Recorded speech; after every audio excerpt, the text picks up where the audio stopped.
essa é a segunda celebração especial de Natal que a gente está promovendo aqui nesse espaço. E assim, eu espero que seja a última. A última porque no ano que vem, se Deus quiser, a gente vai estar na nossa casa nova. Uou! Obrigado, Jesus. A gente vai estar na nossa casa nova. De fato, a gente está se preparando para uma grande mudança logo no início do ano, se Deus quiser. E o fato é que, sabe, sempre antes da gente iniciar uma mensagem aqui, uma série de reflexões novas, eu trago pelo menos duas expressões. E uma das expressões está relacionada com muita gratidão. É a expressão uau. Eu sempre falo uau. E eu sei que tem muita gente que às vezes lança algumas críticas do tipo, não, essa galera da igreja da parede preta aí, aqui no caso é azul, não é nem preta, fica falando uau, esse negócio é meio superficial. E a minha resposta é, que outra expressão seria digna daquilo que Deus está fazendo em nós e através de nós? Que outra expressão seria digna desse momento ser tão singular? Não só a celebração de Natal, mas a gente se reunir para ler a palavra de Deus e ter experiências com a voz do próprio Criador que deseja falar e ministrar ao nosso íntimo. Como não tratar esse momento como santo? Como não dizer, uau, que privilégio? Mas tem uma outra expressão que vira e mexe eu digo, seja muito bem-vindo. Antes de começar a leitura das Escrituras, nesse momento tão especial, tão singular, digno de uau, eu faço questão de dizer, seja muito bem-vindo. Porque apesar desse momento ser extraordinário, ele também é um momento acessível. Ele é um momento acessível.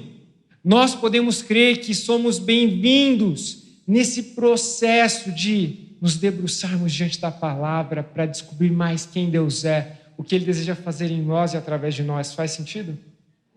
Uau! Seja muito bem-vindo. Meu nome é Thiago, para quem não me conhece, sou pastor aqui da Multi e hoje eu estava refletindo sobre a nossa mensagem especial de Natal e eu pensei o seguinte, cara, tudo que nós vamos conversar hoje está diretamente relacionado com essas duas expressões que eu acabei de falar. Uau! E seja muito bem-vindo, e seja muito bem-vindo. Essas duas expressões, na verdade, elas estão diretamente relacionadas com o real motivo de celebrarmos o Natal. Essas duas expressões estão relacionadas diretamente com o motivo pelo qual nós nos reunimos. Para celebrar Jesus, para cantar canções, para aprendermos mais sobre a sua vontade. E principalmente em relação ao Natal. Uau, e seja bem-vindo. Legal, pastor, mas eu não estou entendendo muito bem como é que isso se relaciona com o Natal, com a mensagem especial do Natal. E aí eu preciso te fazer uma pergunta. Se você não está conseguindo estabelecer esse paralelo, deixa eu te fazer uma pergunta.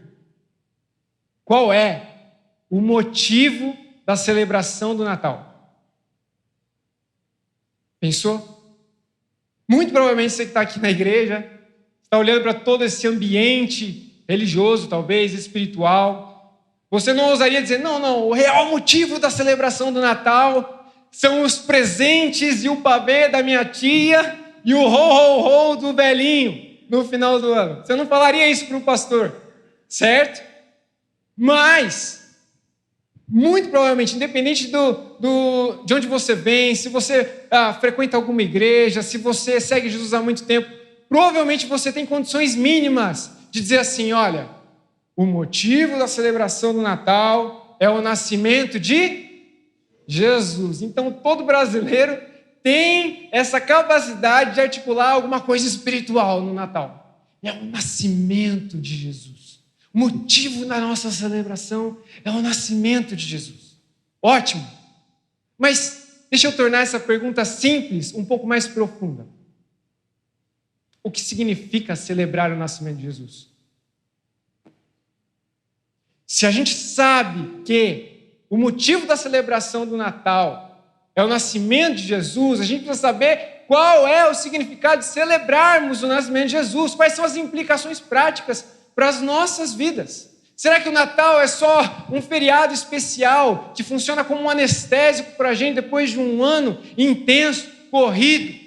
E a gente chega a entrar no shopping nessa loucura de final de ano, pegar várias filas, procurar aquela roupa bonita para ir para aquele jantar em família ou para uma celebração como essa, e depois se assentar, jantar e ficar esperando o relógio bater a meia-noite. Qual o motivo de nós celebrarmos o nascimento de Jesus? O que significa isso na prática? E eu acredito que para a gente explicar isso, e para a gente sair daqui com uma consciência mais fresca, a gente precisa recorrer a um texto que é Gálatas capítulo 4, versículos 4 a 7. E esse é um texto que geralmente não é usado nas celebrações de Natal. Se eu não fosse pastor, eu ia apostar com você que se você fosse em qualquer outra celebração esse ano, em alguma outra comunidade, alguma outra igreja, você iria se deparar com uma mensagem de Natal baseada, por exemplo, no Evangelho de Mateus. Por exemplo, no Evangelho de Lucas. O texto que a gente vai ler daqui a pouco, ele tem tudo a ver com o Natal. Ele tem tudo a ver com o Natal, tudo a ver com o nascimento de Jesus. Mas ele raramente é lido numa celebração de Natal. Vocês estão curiosos? Se você não conhece o Novo Testamento, talvez você está pensando, nossa, vai falar da Arca de Noé no Natal? Não, segura. Eu quero ler com você, acompanha comigo Gálatas capítulo 4, dos versículos 4 a 7. Olha só o que a palavra de Deus diz. Mas quando chegou o tempo certo, Deus enviou seu Filho, nascido de uma mulher sob a lei. Assim o fez, para resgatar a nós, que estávamos sob a lei. Que expressão é essa, sob a lei? Estávamos sob a nossa condição natural, pós-pecado, desconectados de Deus. Então, no tempo certo, Deus enviou seu Filho, nascido de uma mulher. Nessas condições, no mundo em que nós estamos vivendo, de desconexão com Deus. E Ele fez isso para resgatar a nós que estávamos sob a lei, debaixo do pecado, a fim de nos adotar como seus filhos. E porque nós somos seus filhos, aqueles que colocaram a fé em Jesus, Deus então não envia só Jesus, Ele envia ao nosso coração a sua presença, o Espírito de seu Filho. E por meio dessa presença nós podemos clamar e orar, Abba, Pai, Paizinho, Pai querido. Uou! Agora você já não é escravo, mas filho de Deus. E uma vez que você colocou a fé em Jesus, se arrependeu dos seus pecados, Deus então te torna herdeiro com Cristo. Esse é um texto um tanto quanto complexo, profundo, mas que está falando sobre a mensagem do Natal e o significado, a implicação do porquê nós devemos celebrar o Natal, o nascimento de Jesus. E a máxima do que a gente acabou de ler em Gálatas capítulo 4, do 4 ao 7, ela poderia facilmente ser resumida com alguns fragmentos do versículo 4, do versículo 5 e do versículo 7. Eu quero projetar para você como é que ficaria o resumo, a ênfase do que a gente leu no texto do capítulo 4. Lê comigo. Mas, quando chegou o tempo certo, Deus enviou o seu Filho para nos resgatar, nos adotar como filhos e nos tornar herdeiros. Essa é a máxima do que nós acabamos de ler. E essa máxima, ela apresenta 3 conceitos para a gente que são fundamentais no que se refere à mensagem do Natal. Resgate. Deus enviou o seu Filho para nos resgatar. Resgate. Adoção. Não é qualquer tipo de resgate. É um resgate relacional. Deus pode te trazer para perto por meio do nascimento de Jesus. E o outro conceito é o conceito da herança. Então não é qualquer tipo de filiação, não é qualquer tipo de relação com Deus. É uma relação que pressupõe uma herança. E esses 3 conceitos são a resposta para os problemas da humanidade. Todos eles. Resgate, adoção, herança. E esse problema da humanidade, o apóstolo Paulo escreveu Gálatas capítulo 4, ele vai expressar esse problema de uma maneira muito bela. E em apenas um versículo, em um outro texto que eu quero compartilhar com vocês, Colossenses capítulo 1, versículo 21. Olha só comigo. Antes, vocês estavam alienados de Deus e na prática do mal, inimigos dele no íntimo. Feliz Natal. Já pensou? Acaba aqui a mensagem.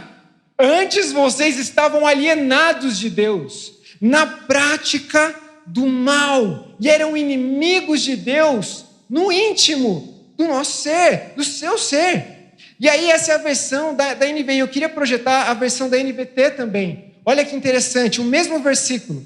Isso inclui vocês, todos que antes estavam longe de Deus, eram seus inimigos, e dele estavam separados por causa de seus maus pensamentos, questões internas e as suas ações, questões práticas. E é muito interessante, aqui em Colossenses capítulo 1, versículo 21, o apóstolo Paulo, sintetizando esse grande problema da humanidade de desconexão, ele usa duas expressões. Ele usa alienação e inimizade. E olha que interessante, existem essas duas palavras que são chave para nós entendermos o peso do problema que o Natal vem resolver. E em Colossenses capítulo 1, versículo 21, a palavra alienação, ela tem relação com ser indiferente. O apóstolo Paulo está dizendo, olha, o problema da humanidade, de acordo com todo o Antigo Testamento, é um só. Nós nos tornamos alienados de Deus, indiferentes de Deus. E essa indiferença, cara, a sonoplastia está fantástica. Deu um pulo aqui, ó. E essa indiferença, ela se desenvolve progressivamente até que surja rebelião. E aí a outra palavra para inimigos, para inimizade, é hostilidade no original, no grego. E a hostilidade é uma condição de se opor a Deus. Eu não sou só indiferente a Deus por natureza, eu me oponho a Deus por pensamentos e ações. E essa condição de oposição, ela nos coloca num lugar de inimizade, de quebra de relação com o Criador. Ou seja, de acordo com a narrativa bíblica, nós temos aqui um problema expresso do coração do ser humano, que produz um tipo de movimento nas nossas vidas. Nós nos movemos muitas vezes abandonando a Deus. Esse é o primeiro tipo de movimento do coração. Sem Jesus, nós abandonamos a Deus. E um segundo movimento é, nós passamos a nos rebelar contra Deus. Abandono e rebelião. E sabe o que eu acho interessante?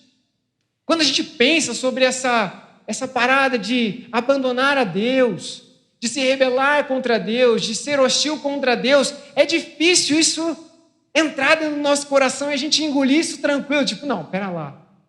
Posso não ir na igreja todo domingo, mas será que eu abandonei a Deus? Será que eu estou em rebelião contra Deus? E eu fiquei pensando nisso, no quanto é difícil a gente aceitar essa verdade bíblica.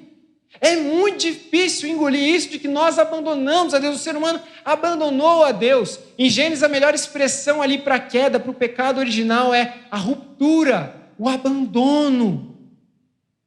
E é difícil a gente engolir isso como se fosse um movimento nosso. É muito mais fácil, às vezes, a gente olhar para Deus e rotular Deus como aquele que nos abandonou. Sejamos autênticos. Quando as coisas estão difíceis, geralmente a primeira coisa que passa na nossa cabeça não é: será que eu estou longe de Deus? Será que eu abandonei a Deus? Mas geralmente o primeiro pensamento, o primeiro movimento, a primeira reflexão que surge é: Deus me abandonou? Onde está Deus? Se Deus me amasse, as coisas talvez não estariam dessa maneira. E quando a gente pensa em hostilidade contra Deus, é mais fácil a gente imaginar um Deus que é hostil contra nós. Ora, veja só quanta tragédia no mundo, quanta confusão. É muito mais fácil a gente confabular uma interpretação de que Deus é que está distante e de que Deus é hostil contra a humanidade, contra nós. E é por isso que eu comecei a mensagem lendo Gálatas capítulo 4.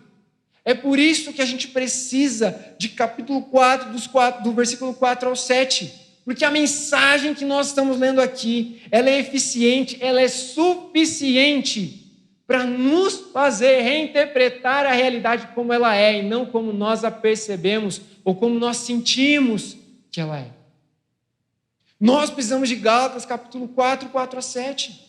Nós precisamos interpretar de uma maneira coerente quem Deus é, como Ele está se movendo na história da humanidade. E o porquê o Natal tem total relação com a minha e com a sua vida. E a mensagem de Gálatas capítulo 4, essa mensagem de resgate, essa mensagem de adoção, essa mensagem em que nós podemos nos tornar herdeiros junto com Cristo. Essa mensagem, ela traz para nós a realidade como ela de fato é. E como às vezes nós temos dificuldade de interpretar e de enxergar. Qual é a verdade? Nós, os seres humanos, é que abandonamos o Criador. Romanos capítulo 3, o próprio apóstolo Paulo, ele fala, olha, não tem ninguém que se anime em continuar buscando a Deus sem Cristo, na forma como nós estamos vivendo. Fomos nós que abandonamos a Deus, mas o texto continua. E o texto continua, e a gente tem então a informação de que apesar do ser humano ter rompido com o Criador, rompido com Deus, Deus não agiu por equivalência. Muito bem. Deus não é como o ser humano com o coração manchado pelo pecado. O ser humano rompe com Deus, se torna hostil contra Deus, e a mensagem do Natal vai reorientar a história da humanidade e o coração do ser humano mediante a fé em Jesus, de que Deus não agiu por equivalência. Deus não se tornou indiferente à história da humanidade, ao ser humano, porque o ser humano se tornou indiferente. Deus não se tornou hostil contra o ser humano, porque o ser humano se tornou hostil contra ele. Isso está em harmonia não só com o Novo Testamento. Porque às vezes a gente tem essa ideia de que o Deus do Antigo Testamento é um Deus ranzinza, hostil, indiferente. E que no Novo Testamento a gente tem uma versão assim de unicórnios de Deus. Mas no Antigo Testamento nós temos textos que apontam para essa realidade, que se encaixa com a mensagem do Natal e com Gálatas capítulo 4. Por exemplo, quero compartilhar com você o Salmo 103, versículo 10. Olha só, lê comigo. Deus não nos trata conforme os nossos pecados, nem nos retribui conforme as nossas iniquidades. Guarda isso no seu coração. Deus não age por equivalência. A mensagem do Natal precisa reorientar a forma como você enxerga Deus e como você se enxerga nessa relação com o Criador. E é maravilhoso a gente olhar para esse texto de Gálatas capítulo 4 e sobrepor ele com um dos textos mais famosos do Novo Testamento. João 3,16, olha comigo. Porque Deus amou tanto o mundo que deu o seu único filho, é o mesmo início de Gálatas capítulo 4, no tempo certo, Deus enviou o seu único filho, para que todo aquele que nele crê não pereça, não permaneça desconectado. Não permaneça desconectado aqui, agora e também na eternidade, mas receba a vida autêntica, a vida eterna. E é lindo, porque em João 3,16, quando a gente está sobrepondo esse texto, essa informação, com o texto de Gálatas capítulo 4, a gente tem uma informação adicional. Porque em Gálatas capítulo 4 a gente vê essa afirmação de que Deus está em um movimento de resgate, de adoção, para nos conceder uma herança. Mas em João 3,16 nós temos uma informação adicional. Toda a motivação de Deus nesse movimento é o amor. Porque Deus amou tanto o mundo que deu seu Filho único, para que todo que nele crê não pereça, mas se torne herdeiro numa nova relação com o Criador, por meio da fé em Jesus. Sabe, o apóstolo Paulo, ele tem um trabalho fantástico ao escrever Gálatas capítulo 4, fazendo uma explicação maravilhosa sobre a mensagem e o significado da celebração do Natal. E ele faz isso de uma maneira tão bela, que ele não deixa brecha para a gente imaginar que a mensagem do Natal é uma mensagem pontual, é uma estação, é um momento assim diferente, mágico do ano. O apóstolo Paulo, ele crava de que o Natal, ele se trata de um acontecimento que não está isolado da história da humanidade, nem da sua história, nem da minha história, e que ele não é só um acontecimento pontual. Ele está conectado com o fluxo da história, para onde a história está correndo. Quer saber como é que o apóstolo faz isso? Gálatas capítulo 4, versículo 4, olha só o início do versículo. Mas quando chegou o quê? O tempo certo. O tempo certo. Essa expressão aqui, ela é linda. Ela é conhecida por muitos teólogos como a expressão da plenitude do tempo. Olha só o próximo slide aqui comigo. O tempo certo. Repete comigo. O tempo certo. E o tempo certo significa, pode passar? Mais um slide. A plenitude do tempo. O apóstolo Paulo ele faz uso dessa expressão de uma maneira intencional no texto de Gálatas.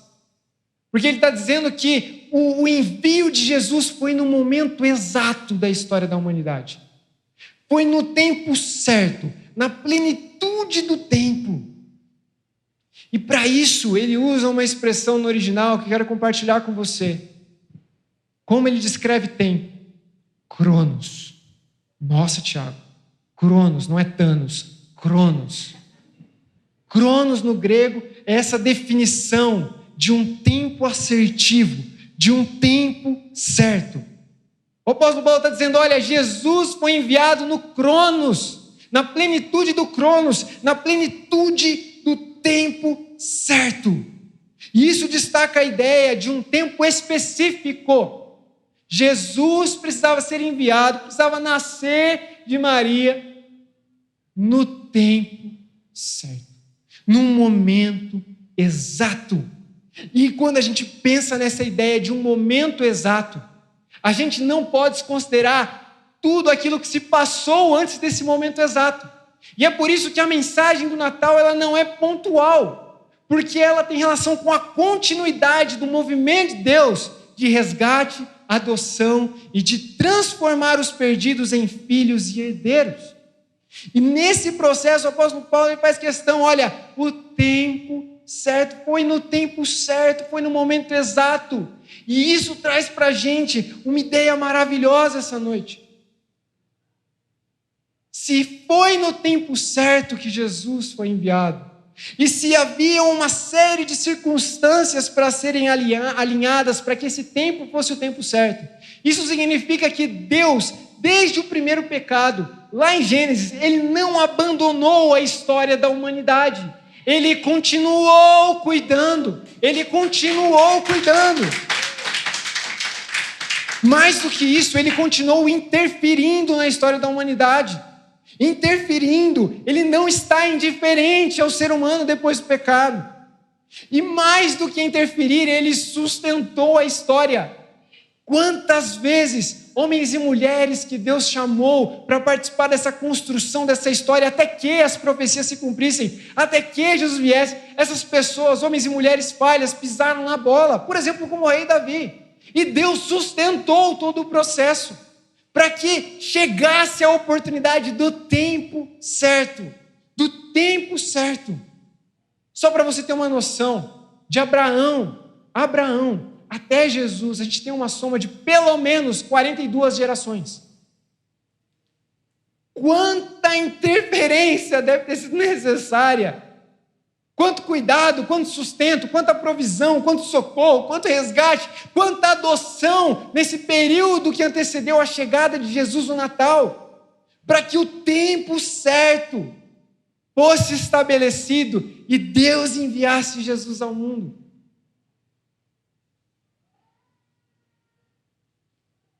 É como se o apóstolo Paulo estivesse dizendo assim, no tempo certo, tudo encontrou o seu devido lugar e tudo foi preparado para que se tornasse um ambiente propício para que o menino Jesus viesse a Belém.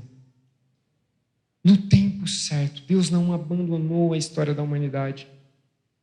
E quando a gente fala sobre essa expressão, a plenitude do tempo, o tempo certo, Alguns teólogos, historiadores, eles vão trazer algumas considerações para a gente entender o quão complexa foi essa tarefa de Deus, de interferir, cuidar e sustentar para que o ambiente estivesse propício para o nascimento de Jesus. Quando a gente fala de tempo certo, o Cronos, esse momento específico, dando continuidade em tudo que Deus estava fazendo, o primeiro tempo certo é numa perspectiva política. O Império Romano, ele tinha dominado toda aquela região. Ele tinha estabelecido algo que nós conhecemos hoje na história como a Pax Romana. A paz, um tipo de paz superficial que durou por um tempo, mas que abriu caminho para que, de fato, houvesse tranquilidade, um ambiente propício para que Jesus viesse. Essa paz que o Império Romano estabeleceu é uma das características do tempo certo. Para além disso, nós temos um segundo tipo de consideração em relação ao tempo certo, numa perspectiva cultural.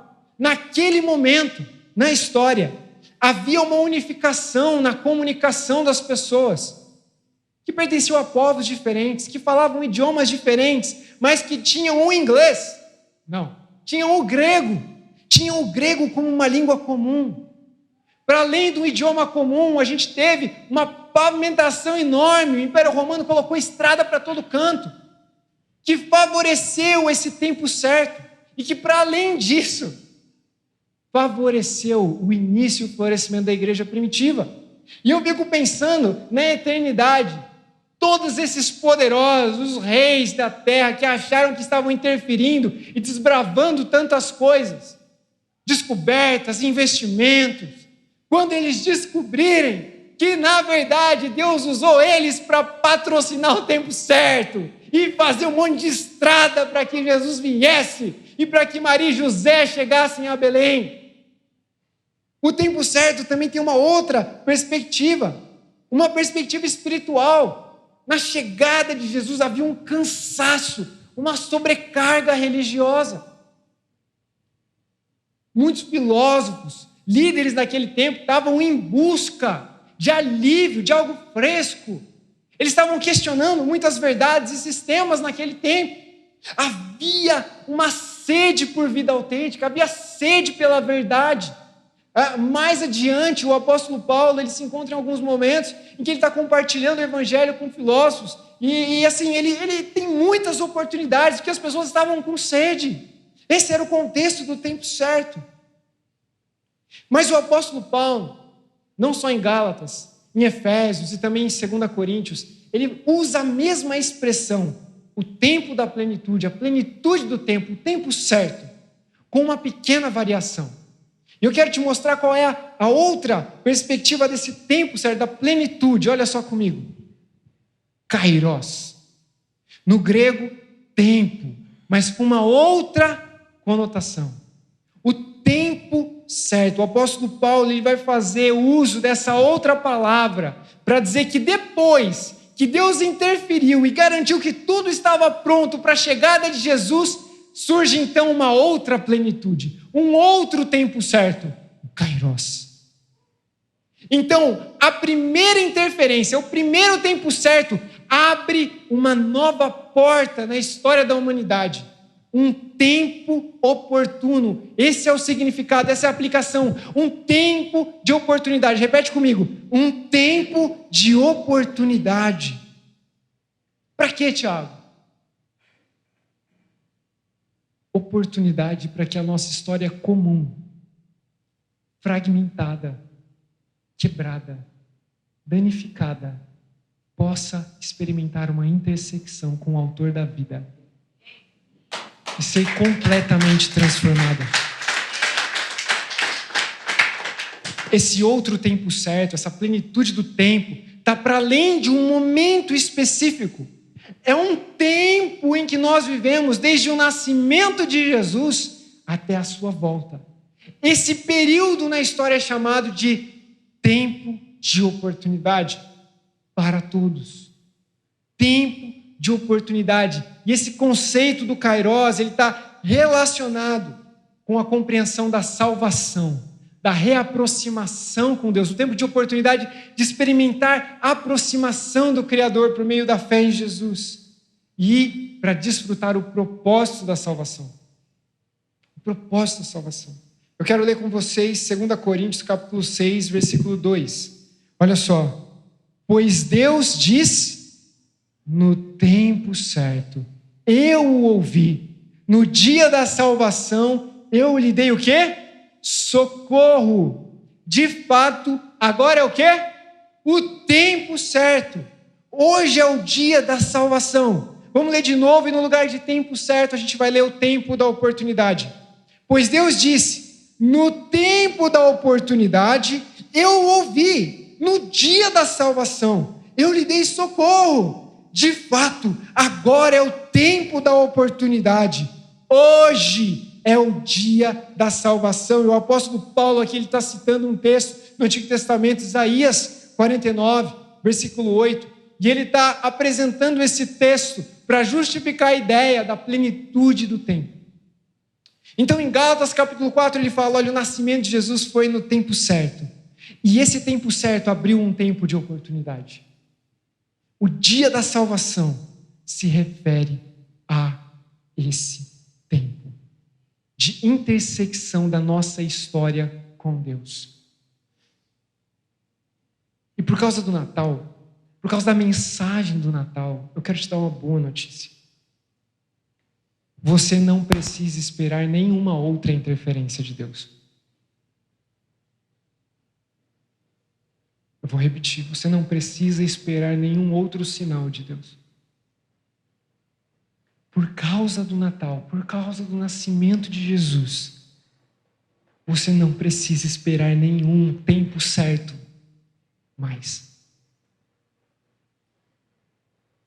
Para você que talvez seja acostumado com a mensagem do Evangelho, isso pode ser uma ideia tão simples. Mas eu fico pensando nos antepassados de Jesus, aqueles que creram que um dia ele viria. Se eles tivessem acesso a esse tempo de oportunidade que nós temos hoje, o quão revolucionário isso seria para eles. Tem muito crente por aí esperando vários tempos certos. Tem muita gente pensando, não. Quando Deus responder a minha oração, não, quando as coisas se alinharem na minha vida, então será o tempo certo, sabe, pastor? O Natal traz a boa notícia que vai desnudar as nossas desculpas. Não há mais o que esperar. Não há mais o que esperar para desfrutar do tempo de oportunidade. E esse tempo de oportunidade, o Kairos, ele é muito curioso, porque na língua original, no grego, ele traz uma ideia de que é um período de oportunidade, mas que terá fim. É um período de oportunidade que te empurra para uma decisão. É um tempo decisivo. E a primeira aplicação que eu queria trazer hoje para todos nós aqui, sem exceção, não importa quanto tempo de igreja você acha que tenha, eu quero te trazer uma verdade que pode sustentar a tua relação com Deus e que pode te mover para iniciar essa relação mediante o arrependimento e a fé no Cristo. Olha comigo. Nós podemos dizer, por causa do Natal, vamos ler junto? Jesus, seja bem-vindo aqui e agora. Jesus, seja bem-vindo aqui agora. A gente pode fazer uso dessa afirmação e convidar Jesus, porque nós estamos debaixo do tempo certo, do tempo de oportunidade. O tempo certo de dar as boas-vindas a Jesus não depende da circunstância certa na sua vida. Não depende de nenhum alinhamento místico. Você já está debaixo de um tempo de oportunidade. O nascimento de Jesus nos traz esse privilégio de poder olhar para esse tempo de oportunidade e clamar assim, Jesus, seja bem-vindo aqui e agora.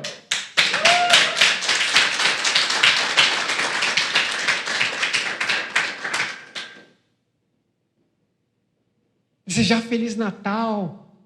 Esse final de ano agora, 2023, eu queria que você pensasse no que você está desejando para as pessoas e talvez para si mesmo. Desejar Feliz Natal é dizer assim, sabe? Jesus é bem-vindo entre nós. E entre os nossos nós. Jesus é bem-vindo entre nós, mas também bem-vindo nos embaraços da nossa vida. Jesus é bem-vindo e os nossos pecados, as nossas inconveniências, os nossos desapontamentos, as nossas frustrações, as nossas confusões, as nossas vergonhas não podem mais ser objeções. Essas coisas, elas não podem competir com o tempo de oportunidade. Se houver fé no Cristo, arrependimento, novo nascimento, nós podemos dizer: Jesus, seja bem-vindo entre nós e entre os nós que existem no íntimo do meu ser. O Cronos, esse tempo certo, essa interferência de Deus, o envio de Jesus, abriu essa nova oportunidade do Kairos, um tempo de oportunidade. Um tempo de oportunidade. E tanto a expressão Cronos como a expressão Kairos, elas trazem essa ideia, esse conceito. Deus não é indiferente. Deus não é hostil. Nós estamos num tempo de graça, num tempo de oportunidade. E nós podemos nos aproximar do trono de Deus com confiança por causa de Jesus. Deus está agindo no tempo e na história há milênios. A seu favor. A meu favor. Isso muda tudo. Jesus naquela manjedoura mudou tudo. Mudou tudo. E eu queria fazer uma observação sobre o texto sem projetar, de Gálatas capítulo 4, porque no final o apóstolo Paulo vai falar assim: olha, aqueles que colocam a fé em Jesus se tornam filhos e herdeiros, e eles podem então chamar Deus de Pai. E ele usa a expressão Abba. E essa expressão também foi intencional. O apóstolo Paulo está fazendo uma referência cruzada com a oração de Jesus no tempo mais difícil que ele viveu, em Marcos capítulo 14, 36. Jesus orou dizendo: Abba, Pai, se possível, faça de mim esse cálice. No pior momento, na circunstância que parecia estar mais desalinhada aos olhos humanos, ser filho de Deus dava essa prerrogativa ao Cristo de se aproximar chamando Deus de Pai. E o apóstolo Paulo está dizendo, essa missão de resgate, essa missão de adoção por parte de Deus para nos tornar herdeiros, nos dá o mesmo privilégio que Jesus teve. Não é um tipo de adoção secundária, é uma adoção que nos dá o privilégio de dizer: Pai, Abba. E eu gosto da história do Natal. Eu gosto dessa mensagem, mas eu vou confessar algo para você. Geralmente a gente olha para essa mensagem só no final do ano. Faz sentido? Eu tenho um palpite do porquê. Geralmente a gente olha para a história do Natal e a gente pensa o seguinte: não, é que a história do Natal ela é tão linda, tão bem orquestrada, tão emocionante, tão maravilhosa. Nossa, Maria, agraciada entre as mulheres, que privilégio. José, o pai de Jesus, os pastores nos campos que receberam a visita dos anjos, que privilégio. Mas isso não tem nada a ver com a minha segunda-feira no trabalho, porque a gente tem uma dificuldade de olhar para o curso da história que nós estamos experimentando e identificarmos as interferências de Deus a nosso favor. Por causa do pecado, às vezes a gente se torna insensível, a gente tem dificuldade de olhar para a nossa história e falar assim: nossa, 15 anos atrás Deus estava comigo. 5 anos atrás Deus continuou comigo. Deus enviou pessoas na minha direção. A gente tem dificuldade de enxergar todo esse movimento de interferência de Deus, cuidado, provisão. E às vezes a gente desassocia a nossa história da história de Maria e de José. Mas eu queria ler então Lucas capítulo 1, eu não vou projetar. Queria que você prestasse atenção na descrição da história, dos relatos do primeiro Natal. Porque se você tem uma ideia assim, nossa, o Natal é uma história maravilhosa, estava tudo muito bem alinhadinho, Roma tinha pavimentado estrada, estava tudo certo para a chegada do menino Jesus. E eu preciso te mostrar algumas informações também que estão em paralelo. O anúncio do nascimento de Jesus, Lucas capítulo 1, versículos 26 a 38, diz assim: no 6º mês da gestação de Isabel, Deus enviou o anjo Gabriel a Nazaré, uma cidade da Galileia, a uma virgem de nome Maria. Ela já tinha outros planos. A história dela estava correndo numa outra direção. Ela tinha outros planos. Ela estava prometida em casamento a um homem chamado José, que era descendente, inclusive, do rei Davi, mas que naquele tempo já não tinha assim tanto valor. Roma estava sobre eles. E quando o anjo aparece para Maria, ele fala: alegre-se, Maria, porque eu vim estragar os seus planos. Já viu aquele meme? O pior pesadelo do crente é estar na frente do altar para casar e Jesus volta, as trombetas ressoam e fala: não, agora não, era minha vez. É tipo isso. O anjo chegou e falou: Maria, eu sei que você tinha planos, mas olha só, você foi favorecida e o Senhor está com você. Versículo 29, confusa, porque ela está olhando para as circunstâncias e a conta não fecha na razão dela. Ela não está vendo aquele tempo como um tempo propício, como um tempo favorável, como uma interferência. Ela está olhando, está confusa. E ela tenta imaginar o que o anjo está querendo dizer com isso.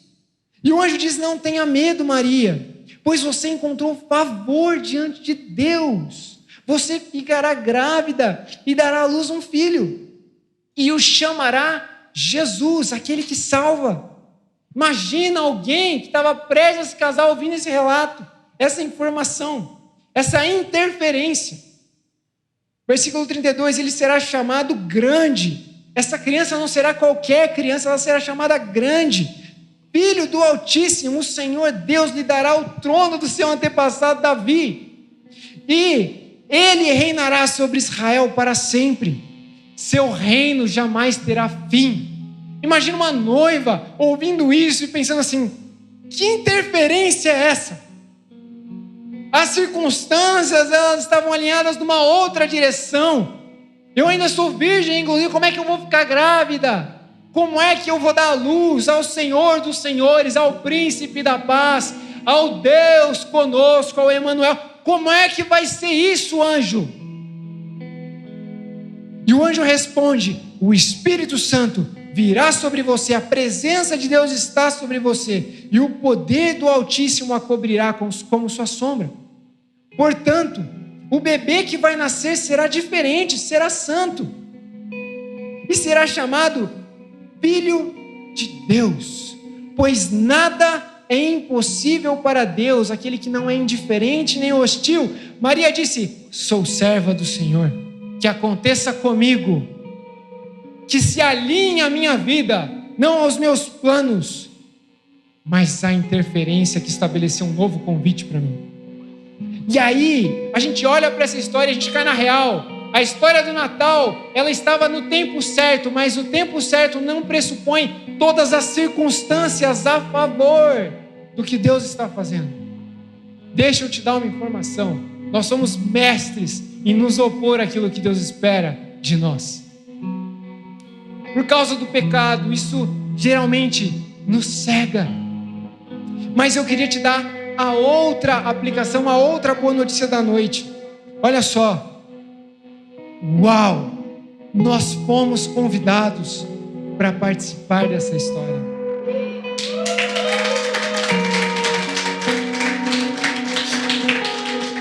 Lembra no início eu falei: uau! E seja bem-vindo tem tudo a ver com a mensagem do Natal.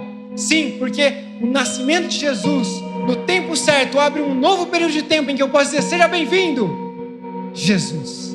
E você que está ao meu entorno, seja bem-vindo também para conhecer o Cristo em mim. E mais do que isso, nós podemos dizer: uau, nós fomos convidados, os improváveis foram convidados para participar do que Deus está fazendo na história da humanidade. Eu queria te mostrar um paralelo para a gente concluir hoje essa reflexão especial de Natal. A gente vai olhar para Lucas capítulo 1, versículos 34 a 35. Uma parte do texto que eu acabei de ler para vocês, que diz o seguinte: Maria perguntou ao anjo: como é que isso pode acontecer? Eu sou improvável, não faz sentido essa tua interferência, esse teu convite. Mas Gabriel disse para Maria: o Espírito Santo virá sobre você, não será só Jesus entre nós. A partir de agora, nesse novo tempo de oportunidade, será Jesus em nós.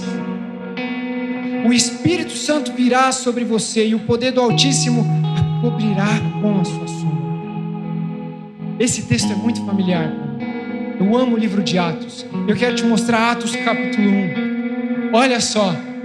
Os improváveis, os pescadores, as mulheres, todos aqueles homens que estavam colocando a fé em Jesus. A promessa foi cumprida. E Atos capítulo 1, dentro desse tempo de oportunidade, diz assim: vocês, os improváveis, receberão poder quando o Espírito Santo descer. Quando o próprio Cristo habitar no coração de vocês, mediante a presença de Deus. Vocês receberão poder. A conta fecha, porque Jesus está entre nós, mas Ele também está em nós, para que Ele possa agir através de nós. Esse é o resumo do Evangelho. E eu fiquei pensando no título dessa série, dessa mensagem, na verdade, a mensagem de Natal: Jesus entre nós. Quantas vezes nós, antes de darmos as boas-vindas para Jesus,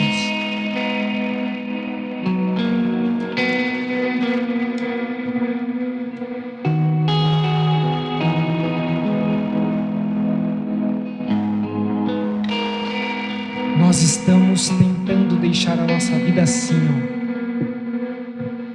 Nós achamos que a nossa vida não pode ter nenhum embaraço para que a gente se relacione com Deus, para que a gente coloque a fé em Jesus, para que a gente visite uma comunidade, para que a gente estude a Bíblia. A gente às vezes sente o peso da distorção do pecado que nos acusa. A gente pensa, não, antes desse negócio de, caminhar, antes desse negócio de batismo, antes desse negócio de estudar a Bíblia, antes desse negócio de ir para um grupo pequeno, antes desse negócio eu preciso tornar minha vida uma linha reta, sem embaraço, sem nó algum.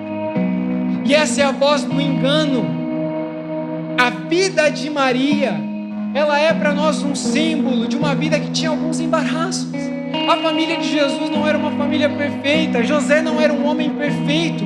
E na perspectiva da história que Deus estava escrevendo, Ele usou uma mulher imperfeita e um homem imperfeito para dar as boas-vindas a Jesus, para criar o Filho de Deus, para prepará-lo até que Ele fosse à cruz, morresse no meu e no seu lugar e vencesse a morte, para que essa reconexão fosse estabelecida, o resgate e a adoção. Tem mais alguns personagens no relato do Natal.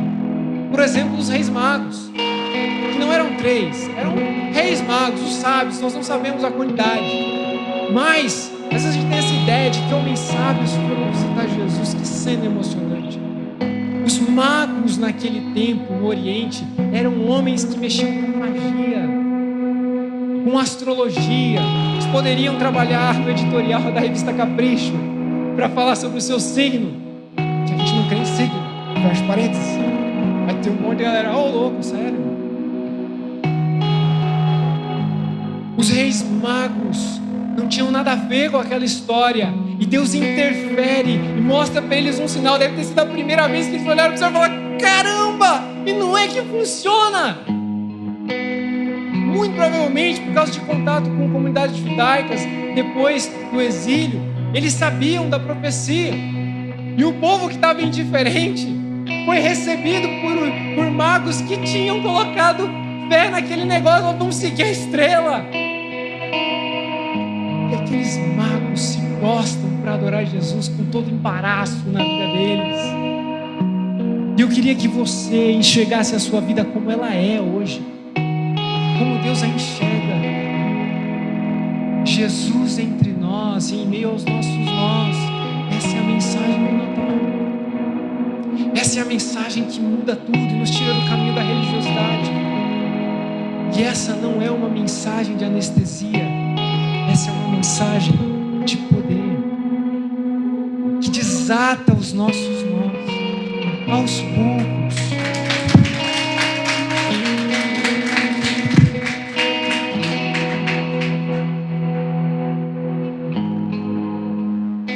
Como terminar essa mensagem especial de Natal? Sem te convidar para um momento de reflexão, sabendo que a gente está num tempo de oportunidade. Talvez você entrou aqui pela primeira vez, ou até mesmo pela primeira vez numa igreja, não tem a menor ideia desse negócio, de Jesus, você ouviu essa mensagem, eu estou aqui dizendo para você, o tempo é hoje. O tempo para decidir caminhar com Jesus é hoje. Hoje, no sentido do tempo que nós estamos vivendo, o presente. O presente do Natal é o tempo de oportunidade.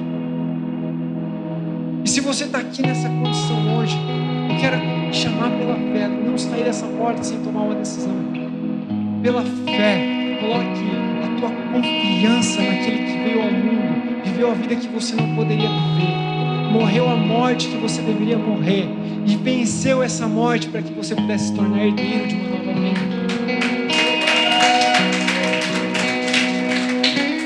Quero convidar vocês a fecharem os olhos. A gente tem um tempo de oração. E esse é um ambiente de total liberdade, de acolhimento. Se você está aqui hoje e quer tomar essa decisão, você quer que Jesus esteja em você por meio da presença de Deus, quero te convidar a fazer um sinal com a tua mão. Quero orar por você. Se esse é o seu caso hoje, se você quer entregar a sua vida para Jesus, colocar fé no menino que veio ao mundo, quero te convidar a levantar a sua mão e eu quero fazer uma oração. O tempo é hoje. Pai, traz essa consciência aos corações do tempo de oportunidade. No nome de Jesus. O segundo momento de oportunidade. Se você é alguém que está ouvindo Deus te chamar, interferir na sua história para você servir melhor a igreja, para você viver e compartilhar a sua fé com mais ousadia, se aprofundar naquilo que Deus tem confiado a você, seus dons e talentos, mas você olha e pensa, como será possível? Talvez como Maria, talvez você está esperando o tempo certo, as circunstâncias se alinharem. Eu quero te dizer, o tempo é hoje de oportunidade. Se você é alguém que precisa estabelecer uma decisão para 2024, dizendo sim a Deus, sim para viver e compartilhar a fé em Jesus, sim para se aperfeiçoar, sim para usar a sua vocação, eu quero te convidar a levantar a sua mão. Eu quero orar por você.